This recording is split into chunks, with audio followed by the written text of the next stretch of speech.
Alrighty then. All right, so this is going to be your macros and violations class. The whole point of this class is that we want to give you some application purposes of your macros and your violations, and just making sure that you understand them and their usage.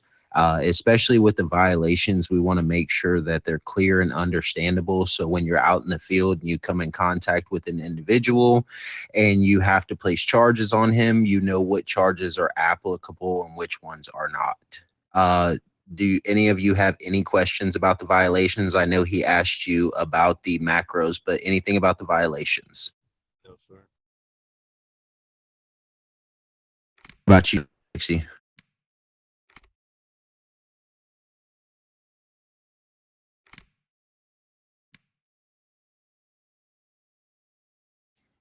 All right. I guess I'll just take that as a no. I can't hear you, Miss Lexi. Okay, perfect. All right, so we're going to start with the violations portion of this first. So you know that you have the criminal violations, you have the civil violations, and you have the administrative violations. We'll be going into a lot of these more in depth, and you're going to learn their purpose here in this class. And just we're going to kind of go through some of the verbiage just to make sure you understand it. So starting off with a 1.1, capture of state institutions. If you want to tell me what you think that means, just go ahead and throw the taxi emoji.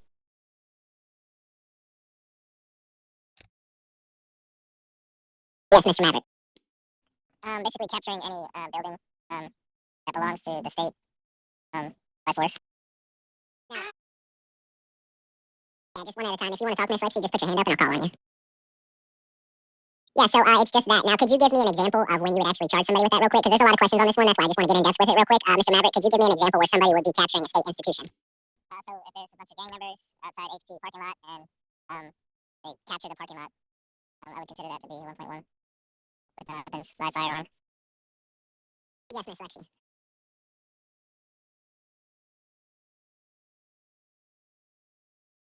So with the state institutions, it has to be like them actually capturing it. You know, just kind of hanging out is different from capturing. So like with your example, Maverick, you kind of tighten up on it with the guns and stuff like that. But probably another step further would be like them capturing it would be them just holding it for their own personal use, not letting it be used by anybody else. They're basically taking that building hostage. So does that make sense, or do you guys need some more clarification on that? All right. 1.2 is taking power by force. That's pretty self-explanatory. Just basically, that's going to be an individual that's trying to take something. Obviously, they can't, take a car and drive off in it. But I mean, like if they were to try to like get in your car and take it or something, maybe they put a gun on you or they try to rob you or something. That would be more of like a taking by force, but it'll also fall in line with other violations that we'll talk about here in a second. 1.3 is hostages and kidnapping. So it basically says, hostages and kidnapping that are outside the RP rules. That's actually an RP rule about the kidnapping and stuff. But basically, for it to be a legit RP scenario, all people would have to agree to it on a camera and everything of that nature. It's a real fine line for it to be an actual RP scenario. So that's kind of a no-no with the hostages and kidnapping. So that's a big thing right there. 1.4 is fatal collision of a pedestrian. So fatal collision of a pedestrian, like when they actually have to kill the person. So if they run them over and it kills them, that would be a 1.4, which would be a fatal collision of a pedestrian.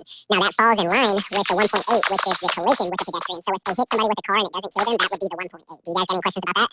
No, sir. All right. Now, that would be attempted theft. This we talked about in the class when I first got here and stuff, and they said like even if you use like the try command, like I'll show you real quick.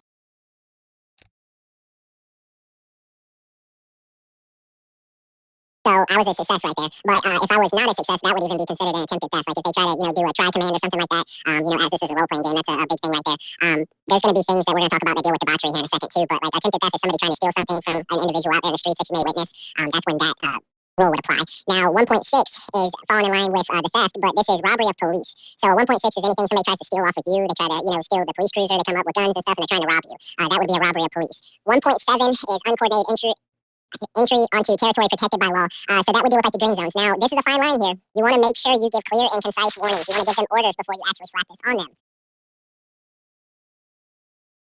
Make sure you're throwing out that macro right there. This is your first and final warning. Leave the area now or be charged with a 1.7 and 3.2. This is a green zone, not chill zone. So when they're out there, you don't necessarily have to do 3 warnings, but you should do at least more than 1. I would normally do about 2. 3 is a good rule of measure to go off of.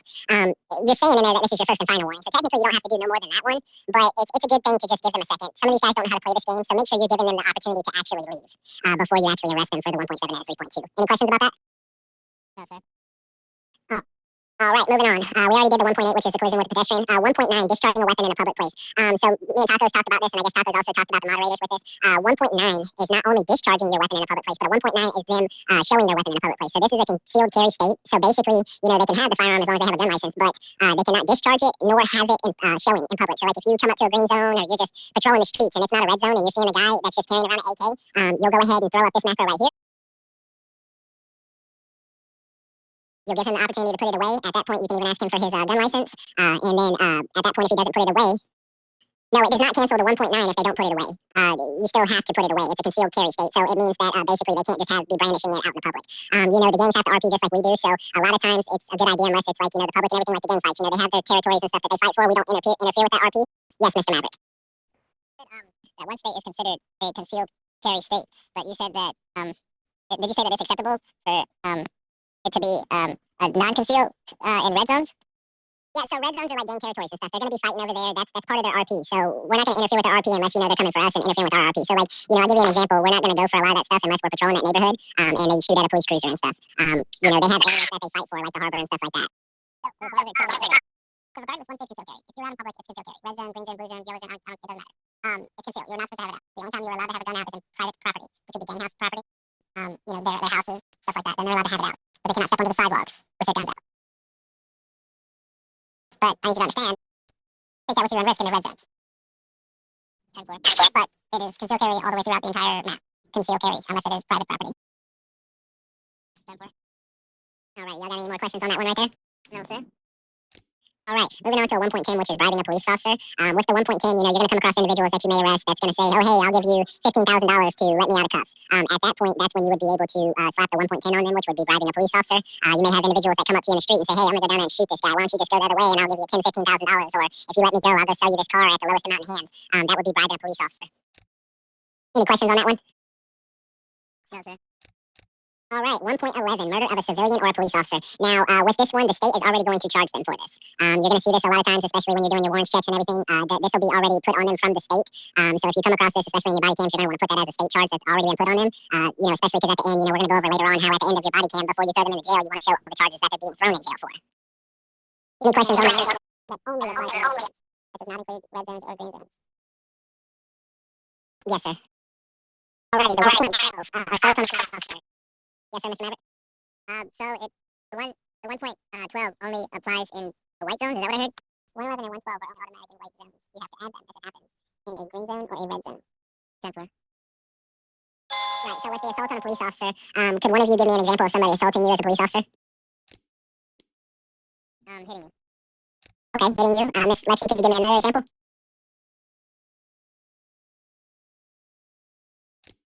Well, they would have to actually exhibit some force to assault you with it. If they just had their gun out, that would be under the 1.9 we were talking about earlier.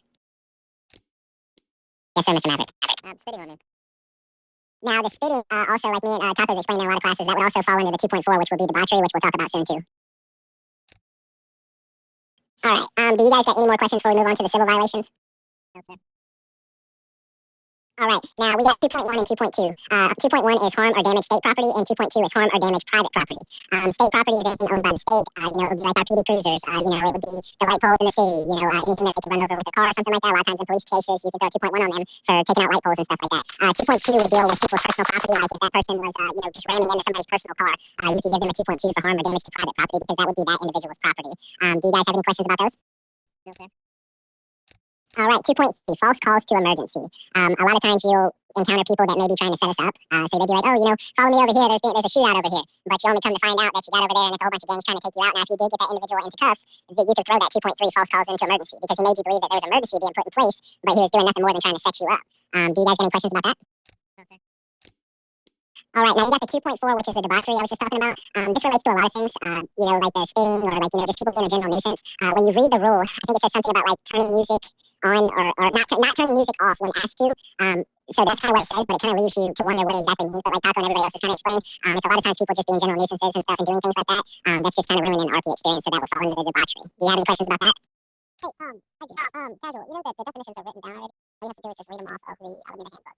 So 2.4 is a lot of things, and it is very important that you actually go into detail with it. Copy that, sir. I did not do that. I will, if you don't mind doing it for me this time, I will make sure it's better prepared for the future. I thought I was told that debauchery was like an excessive, what's the word? Being overly excessive, doing something like smoking pot or and taking way too much alcohol or partying way too much, like an excessive. Right. Right. So debauchery, the definition is going to the extreme for pleasure. For example, drug use, alcohol use, sexual activity, playing music after asked to have it turned off, unrestricted behaviors, which is toxic behaviors. Pleasure. Yes, thank you. That was the word I was looking for. That is what debauchery means. And it is very important that we spread the awareness of the word debauchery and what it means. 10-4. So if you go out and about, you're at the beach, you see two people, doing inappropriate things with each other. It may not be actually 14 because they have consent, but either way, it is still debauchery, sexual activity. 10-4.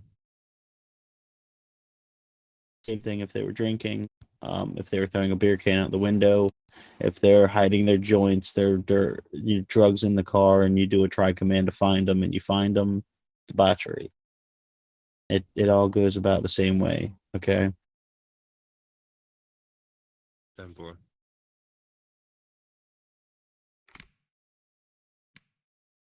All right, and just to touch on that too, if you look in the chat, Taco actually did. He did the tried to smell for alcohol and drugs, and it was a failure. This is something he talks about a lot in the classes. Is if that was a success, you could actually throw a 2.4 on them at that point too, because you tried and smelled, and it was a success. Any more questions about that? No, sir. All right, now 2.5 is murder threats.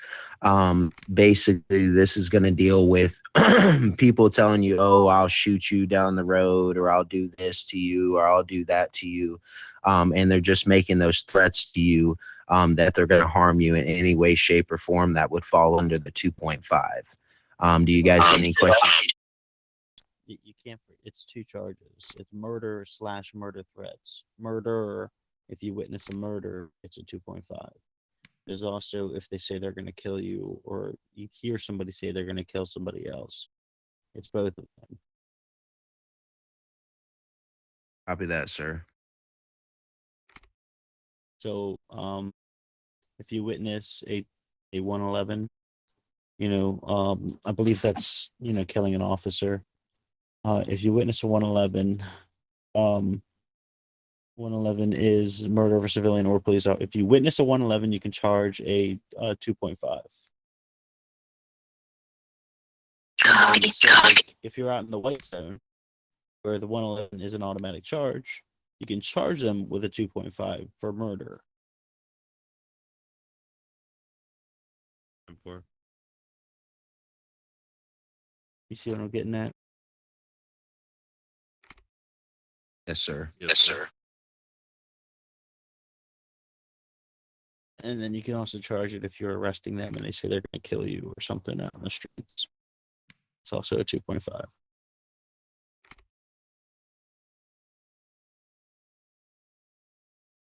All right. You guys got any more questions about what Chief just said? No, sir. All right. So 2.6 is insulting a state employee. So, anytime, you may encounter in the field, somebody's coming up and they're putting vulgarities and everything on you, screw you, screw your mama, screw this, screw that. That would fall under this 2.6 insulting a state employee. You know, it's just it's pretty clear cut what it is. It's them insulting you. That's when you would throw the 2.6 on them. Do you guys got any questions about that one? No, sir. To build on that, fuck the police is not a 2.6. So it It has has to to be. it has to be directed. So Maverick, your piece of fuck you, Lex. That's insulting the state employee. It cannot be PD sucks ass. PD are corrupt. Fuck PD. Y'all bitches are crazy. It can't be like that. It has to be directory. It has to be directed to a specific one person.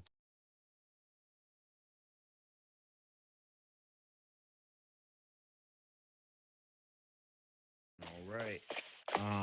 Thank you, Chief. I appreciate that. 2.7 is extortion. Can either of you tell me what extortion is?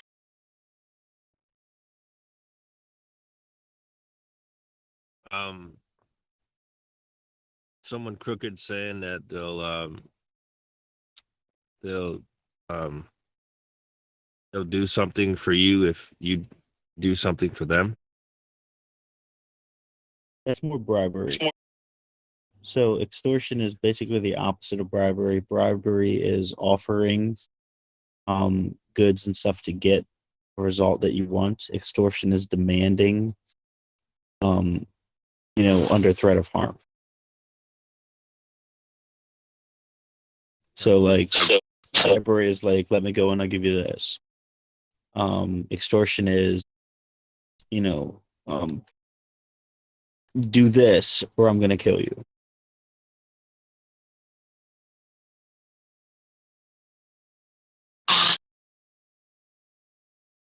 Yes. To reveal that. So it is demanding or receiving something of value, which is money, favors, sex, etc., under threat of harm, death, or exploitation.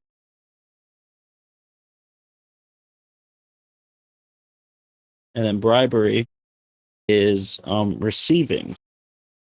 So you're not demanding it, you're receiving it.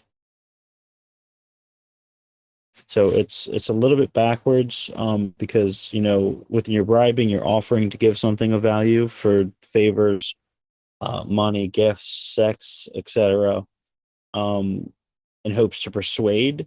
And then the other one is they're demanding it. They're demanding that you give it instead of they're giving it. They're taking. So they're demanding it, or they're going to hurt you. I'm for.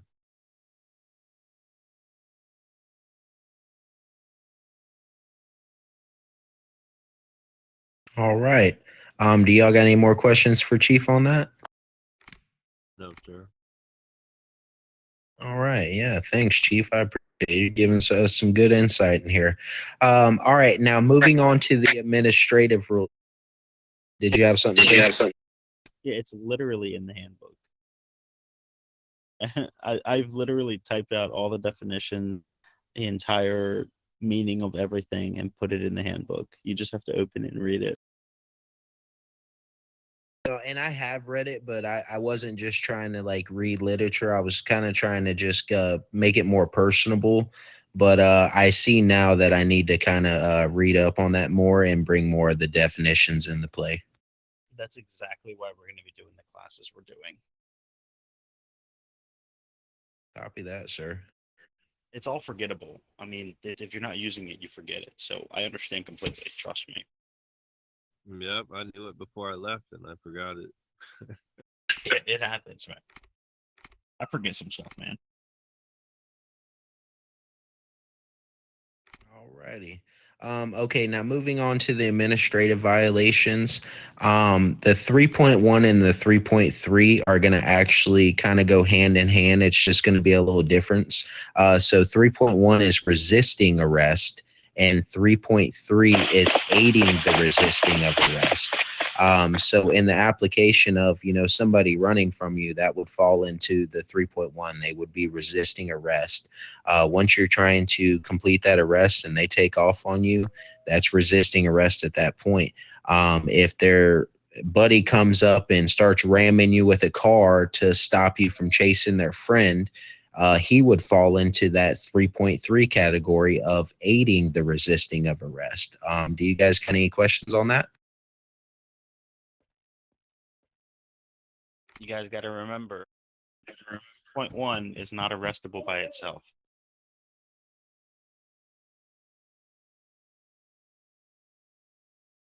I'm for. So 3.3 is arrestable by itself. You're aiding resistive arrest.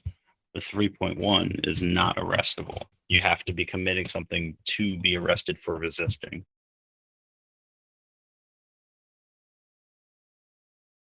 All right, next we have the 3.2, which is disobeying an officer. So, kind of like what we were talking about earlier, you want to kind of give these guys a chance. So, like, let's say, chief calls for a unit to go up to HP after you get your badge, and you go up to HP, you throw up your macros, telling them this ain't a chill zone, this is a green zone. And you're basically telling people, hey, if you're not healing, you got to get out of here. Give them the opportunity to actually get out there. Throw that macro up a few times. Maverick just went somewhere. We'll wait 1 second to see if he shows up. No rush. Chief, you're making me nervous in here. Sorry. I just gotta make It's sure. good. No, I appreciate it. This is literally my favorite class. I used to actually not let anybody teach it. I was the only one that was teaching it in the beginning. Oh, I can see why. Yeah, the violations portion is very, very important, and that is exactly why I typed out the definitions, did the research, got the answers, because when it came to extortion, everybody was asking, do they know what extortion is? And say yes, and then they would skip over it. And they would also ask about debauchery, and they would say, they didn't know what debauchery was, but basically it's being annoying is what they would say. And they would treat it as a miscellaneous charge, which it's not.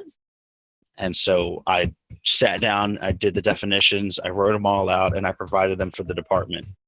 And that is exactly why I did what I did. And that's exactly why I was the only one teaching this class. Yeah, I can see why. You're definitely a storehouse of information on it for sure. Yeah, I know too much. I know a lot about PD, and I've only been doing PD for 3-4 months now. Well, hey, that's why you're in the position you're in, man. Yeah. Yeah, for every day for 4 months, I've been doing nothing but training. You know what I mean? I teach them, or maybe not the first month because I had to learn myself, but once I hit major, that's all I did was train. I never left the department anymore. I was always training. Every single day, all day long. That's all I was trained. Well, you definitely know your stuff, man. Oh, there's still stuff I don't know, and Taco as well. There's stuff he doesn't know. I'm learning Not every much. day. Yeah, there's not much he doesn't know, but there is stuff he doesn't know. Taco, do you want me to proceed with Maverick gone, or do you want me to wait a few more minutes? I mean, you were nearly done. You're almost done. You might as well, and then just repeat the threes with Maverick. Okay, that's fine. All right, Miss Lexi, we're gonna go ahead and keep going. So that was 3.1, 3.3. No, I don't know. Did we do the 3.2? So to make it easy on you, you should go 3.1 is resisting arrest. This is what it means. 3.2, that's disobeying an officer. This is what it means. 3.3, that's aiding to resist. This is what it means. 3.4, traffic's. This is what it means. You should go in order. Don't jump around. Don't jump around. Just go in order with what it is. Okay, that's fine. That's fine. Yeah, I'll definitely do that. Oh, he's right there. His phone died.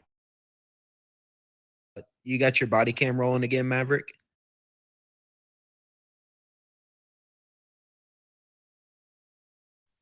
Yes, sir. He doesn't need it for this last one because I was here.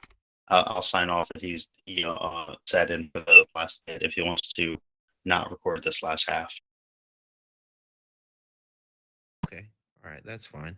All right, so now moving on to the 3.2 because we did the 3.1 and the 3.3 together. 3.2 is disobeying an officer. We were getting into it before you cut out, Maverick. That's where we were talking about the green zone and stuff and how we spoke about earlier. You got to make sure you give them time to respond to what you're saying in the chat. So, when you throw up that, this is a green zone, leave, it's not a chill zone.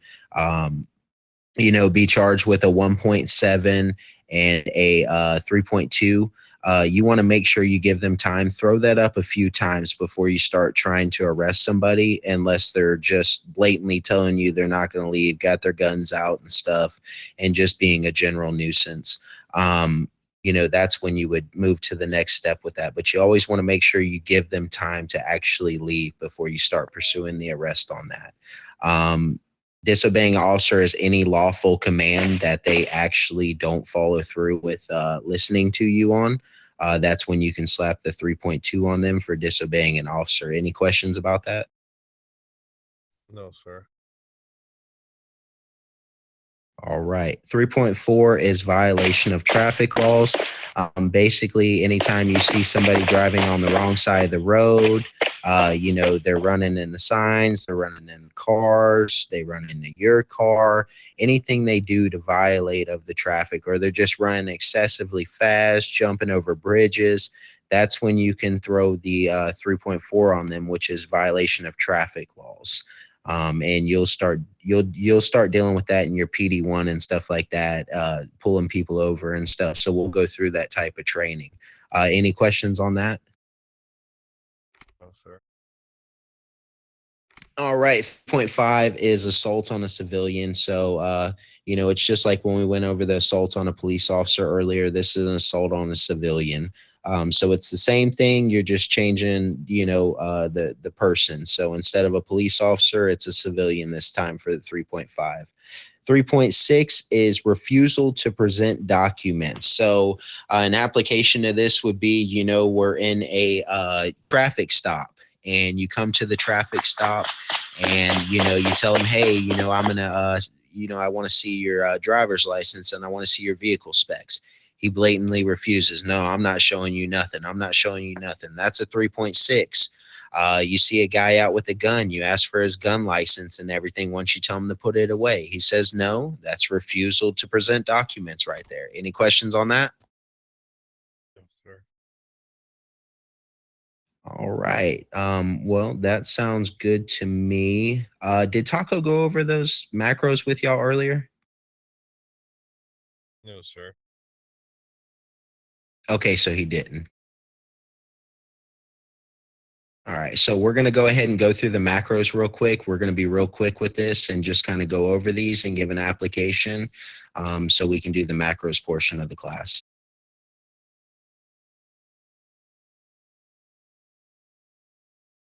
I put 3 up there, so if you can go to the first one, it says pull over. This is the West Coast Police Department. Pull over your vehicle and turn off your engine, turn on your hazards, and keep your hands on the steering wheel.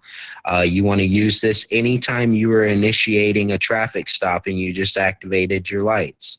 The next one says taser, taser, taser. Taser, taser, taser is when you're using it on a person. So if the person's running around. The next one says taser, taser, taser, breaks window and taser suspects and then pulls them out the vehicle. This is the macro that you are going to use when you are tasering them out of their vehicle. Any questions on those? No, sir.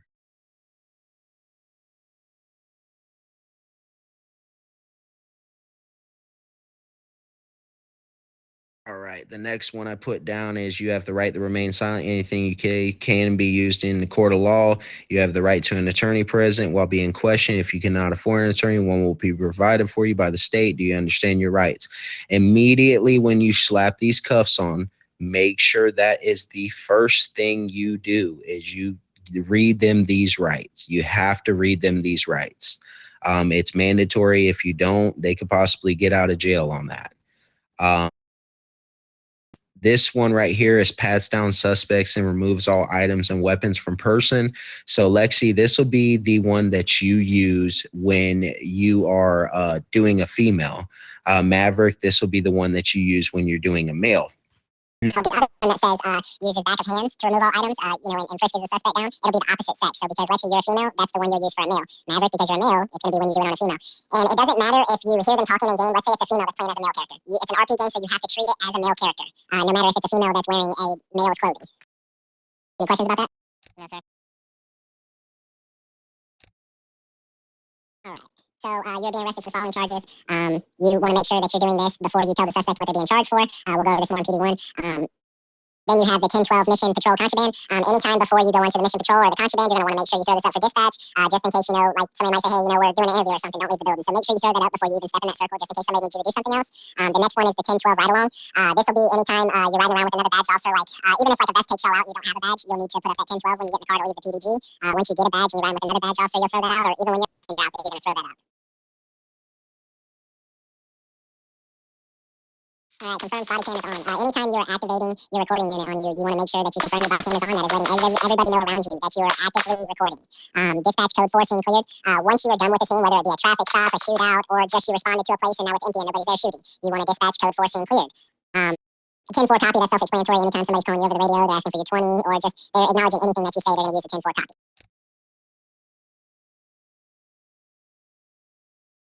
All right, 10-6 is a break. So every hour that you work, you can take a 15-minute break, whether it be to go upgrade your business, maybe you want to go put some parts on your car, maybe you want to go sell a car, but you have 15 minutes in that break. Don't abuse it and go over it. It's 15 minutes every hour. Dispatch, show me out of service. That's the one that you're going to do when you go offline for anything. Now, they like it when you go offline, even if it's for 5 or 10 minutes. Make sure you're doing that dispatch out of service, and then you do it back in service. Yes, Miss Lexi. That's a good question, and I honestly don't have the answer, and I don't want to lie to you. I mean, I could tell you yes or I could tell you no, but I've never actually asked that question, so that would be for somebody else.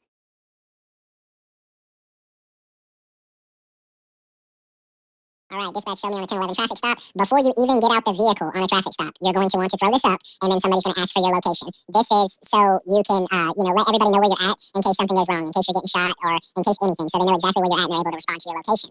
The next one is the 1013 shots fired. You're going to use this one. Now, you're going to see there's going to be a shootout in progress one. Technically, you're supposed to use the shootout in progress one if you're witnessing a shootout, and the 1013 shots fired if you're hearing the shootout. Now, nobody's going to really critique you on that because a lot of us will use the 1013 just because it's closer on the macro list, just to let people know we're in an active shootout. So either one's acceptable for calling on a shootout. Dispatch, show me 1015, suspect in custody en route to PD. If you make an arrest, when you do the code 4 scene clear, you're going to want to make sure that you do the 1015 and let them know that you're actually bringing somebody in to go to jail.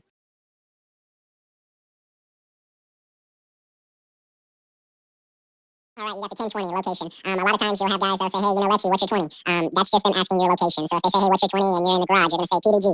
And then you have the 1022 disregard. Let's say you accidentally hit a macro or something. Before you get everybody freaking out, just go ahead and make sure you do the 1022 disregard. You take out the guy, or, he logs off. The scene's no longer at risk, so you're just going to let them know, hey, disregard, code 4, scene clear.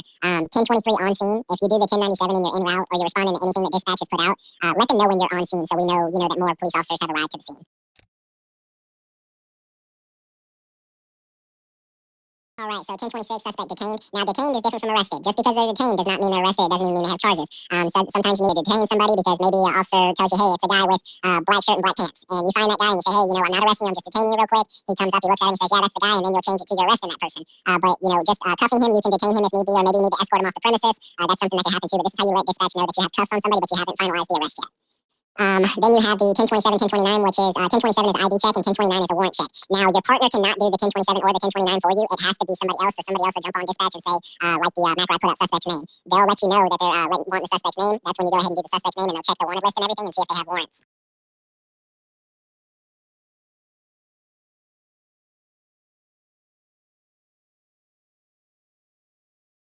All right. Now, then you have suspects clear, suspects wanted. You're going to see in your PD training when it says suspects wanted, you're going to want to do a code 2 backup. Anytime you encounter a wanted suspect, you're going to want to make sure you get back up on scene to deal with that individual because they could go crazy, especially if you don't have a partner in the car. So we always do that code 2 backup.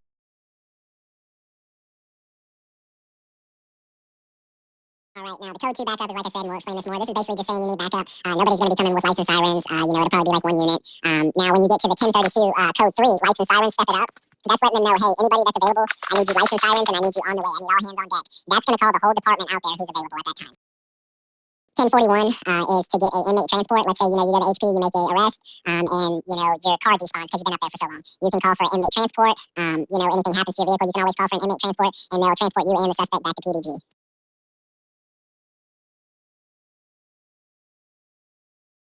All right, 1047, shootout in progress. This is what I was talking about earlier. This is more so when you're seeing a shootout. But if you can't get down to this one, you can always do the shots fired one. 1080 in pursuit. Let's say you got to pull a guy over and he takes off on you.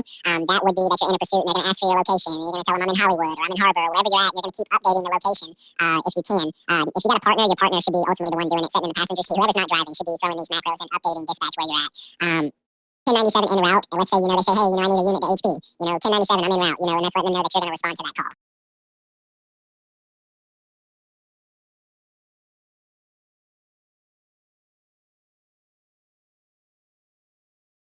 All right, 10-100 officer down. If you're in a shootout and your partner gets shot and he's down, go ahead and throw that 10-100 officer down. Let's say you're out there by yourself and you die. You have to come on when you come into the HP downstairs. You have to come on and do the 10-100. You gotta let them know that you were downed out in the field, in the last location and everything. So you'll do the 10-100 if you were by yourself and got shot and killed, just to let everybody know the area that you were shot and killed. 3237 supervisor needed. You're going to see in the PD1 and PD2, you may have a suspect that asks for a supervisor. If they ask for a supervisor, if you're in a safe area, you got to call the supervisor out there. The supervisor has to respond to the issue. So that's when you throw that one up when you need a supervisor. Hand citation to civilian to sign. During your PD1, you're going to come across this. If nobody's really committed a criminal infraction, maybe they just drove on the wrong side of the road or something, you pull them over. You can use this do command right here to hand them a citation and stuff, and really just send them on about their way after you give them the citation. You have warrants for your arrest, no sudden movements or non-lethal force. Going back to the command earlier, or the macro earlier where it said that, suspects wanted. Once you see that, your backup shows on site, let the suspect know he has warrants. So that's how you tell them. And at that point, you're telling them no sudden movements. So if they do run, that's also a 3.1 for resisting arrest. Put the weapons away, or you could be charged with a 1.9 and a 3.2, kind of like we talked about the violations earlier. That's discharge or just having out in open public place your weapon. That would be the 1.9. The 3.2 would be disobeying an officer. This is your final warning. You could be charged with a 1.7 and 3.2. This is green zone, not a chill zone. You're going to use this anytime you're at HP or anything like that, and you're just telling them that they need to deal and get out of there and not just hang out around there. Do you guys have any questions about those? No, sir. Oh, I forgot the introduction. Also, make sure anytime you're coming in contact with people, you're using your introduction macro, especially during arrests and stuff like that. I'm doing a traffic stop. I'm going to come up. The first thing I'm going to do is I'm going to throw that macro and introduce myself, and it gives you my badge number and everything. Any questions about any of that? No, sir. All right, hold on 1 second.